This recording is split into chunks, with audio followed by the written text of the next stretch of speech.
আসসালামু আলাইকুম। প্রিয় দেশবাসী,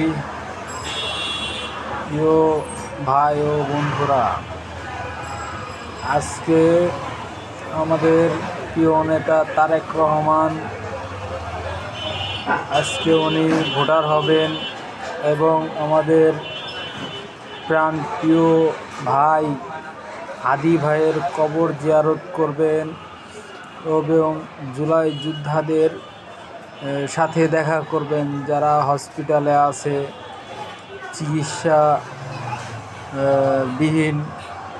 তাদের সাথে আজকে আমাদের প্রিয় নেতা তারেক রহমান দেখা করবেন।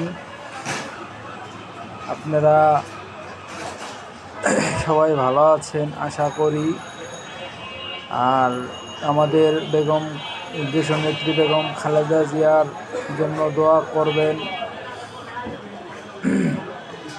আমাদের হাদি ভাই, প্রিয় হাদি ভাই, তার মাগফিরাতের কামনা করবেন।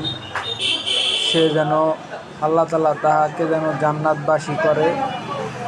আমরা সবাই সবার জন্য দোয়া করব। প্রিয় আমাদের দেশের যত সমস্যা সব কিছু আল্লাহ তাআলা যেন ঠিক করে দেন। আমাদের দেশে আয়, উন্নতি, কর্মস্থল সব কিছুই যেন ভালো হয়। আমরা যেন ভালোভাবে কাজ করে খেতে পারি। আমাদের দেশের ভাবমূর্তি সব কিছুই যেন চেঞ্জ হয়ে যায় এই জুলাই যুদ্ধের মাধ্যমে। আশা করি আমাদের সবারই কাজ করে খেতে হবে, কর্ম করে খেতে হবে। তাই নতুন বছর নতুনভাবে যেন শুরু হয়। আল্লাহ তাআলা যেন আমাদেরকে নতুন বছরের নতুনভাবে সব কিছু শুরু করার তৌফিক দান করেন। যারা ঋণগ্রস্ত আছেন ঋণগুলো পরিশোধ করার তৌফিক দান করেন। যারা এবছর হয়তোবা অনেকে আছে বা ছিল সাথে, তারা পৃথিবী ছেড়ে চলে গেছে। আশা করি সবাইকে জান্নাতবাসী করুক।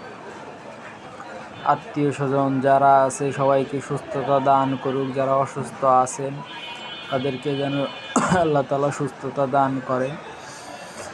আমিন। আসসালামু আলাইকুম রাহমাতুল্লাহি ওয়া বারাকাতুহু।